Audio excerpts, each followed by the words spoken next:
यही कहानी है एक ऐसे युवक की जिसने शहर की चकाचौंध में अपना गांव खो दिया। लेकिन एक दिन उस मिट्टी की सुगंध ने उसे फिर से अपनेपन का रास्ता दिखाया। उसका नाम था आयव। गांव का एक सीधा सादा लड़का जिसकी आंखों में सपने थे। वो सोचता था, मेहनत करूंगा, कुछ बनूंगा और एक दिन अपने गांव लौटूंगा। लेकिन शहर की जिंदगी ने जैसे उसे किसी दौड़ में धकेल दिया था। सुबह दफ्तर, रात थकान, वही रिपोर्ट, वही रूटीन। आरव अक्सर कहता, हर दिन वही काम, वही चेहरे। कभी लगता है मैं इंसान में ही कोई मशीन बन गया हूं।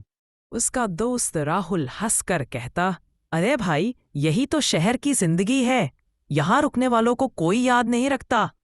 आरव बस मुस्कुरा देता, लेकिन उसके भीतर कुछ खाली था, कुछ जो धीरे धीरे बुझता जा रहा था। और उस दिन पता नहीं क्यों उसे अपने गांव की मिट्टी की महक बहुत याद आई। शाम को जब वो ऑफिस से निकल रहा था, अचानक बारिश शुरू हो गई।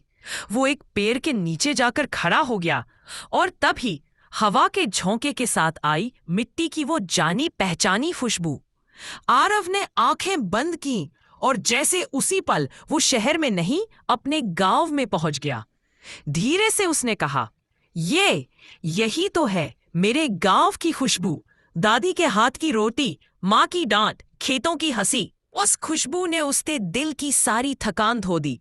बारिश में भीगते हुए उसे लगा जैसे मिट्टी ने उसे पुकारा हो, वापस आ जा बेटा। उसकी आंखों के आगे गांव के दृश्य तैरने लगे। पिताजी खेत जोतते हुए, दादी आंगन में तुलसी को पानी देती हुई, और वो खुद मिट्टी में खेलता हुआ छोटा आरव। दादी की आवाज अब भी कानों में गूंजती थी, आरव बेटा, मिट्टी में खेलो, पर याद रखना, यही मिट्टी तुम्हें इंसान बनाती है। छोटा आरव पूछता, दादी, मिट्टी इंसान कैसे बनाती है? दादी मुस्कराती, क्योंकि बेटा, जो मिट्टी से जुड़ा रहता है वो कभी गिरता नहीं। आरव की आंखों में आंसू थे, मगर होठों पर मुस्कान। वो समझ गया था, शहर ने उसे पैसे दिए, पहचान दी, पर उस मिट्टी का अपनापन छीन लिया। उस रात आरव ने फैसला कर लिया, नहीं, अब बहुत हुआ। अब मैं लौटूंगा अपने गांव, जहां हवा में सुकून है और लोगों में दिल। अगले ही दिन उसने छुट्टी ली, ट्रेन की टिकट कराई और सालों बाद गांव की ओर सफर शुरू किया। ट्रेन की सीटी, पहियों की आवाज, खिड़की से आती हवा की सनसनाहट। हर स्टेशन पर उसे लगता जैसे वो अपने दिल के और करीब जा रहा है। ट्रेन रुकी। आरव ने धीरे धीरे नीचे कदम रखा और उसी पल मिट्टी की खुशबू ने उसे जैसे बाहों में भर लिया। उसने गहरी सांस ली और कहा, यही तो है मेरा घर, मेरी मिट्टी।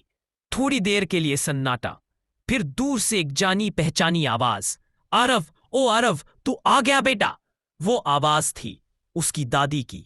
आरव के कदम अपने आप दौड़ पड़े। वो भागा और दादी के गले लगकर फूट फूट कर रो पड़ा। दादी ने उसके सिर पर हाथ फेरते हुए कहा, देखा बेटा, कहा था ना, मिट्टी बुलाए तो कोई रोक नहीं सकता। कुछ दिनों बाद आरव ने गांव में ही रहना शुरू कर दिया। नए तरीके सीखे, नई फसलें लगाईं और गांव के युवाओं के लिए एक छोटा प्रशिक्षण केंद्र खोला। एक दिन गांव का बुजुर्ग बोला, बेटा आरव, तूने तो गांव में फिर से जान डाल दी। आरव मुस्कुराया और बोला, मैंने कुछ नहीं किया बाबा, ये तो मिट्टी का जादू है। कभी कभी हमें दुनिया देखने के लिए घर से निकलना पड़ता है, लेकिन घर की असली पहचान तब होती है जब हम लौटकर उसी मिट्टी में फिर से जड़ें जमाते हैं। वो मिट्टी जो हमें जन्म देती है, वही हमें पहचान भी देती है। बारिश की आवाज बढ़ती है और जब हवा में घुलती है मिट्टी की सुगंध, तो समझ लीजिए कोई अपने घर लौट आया है।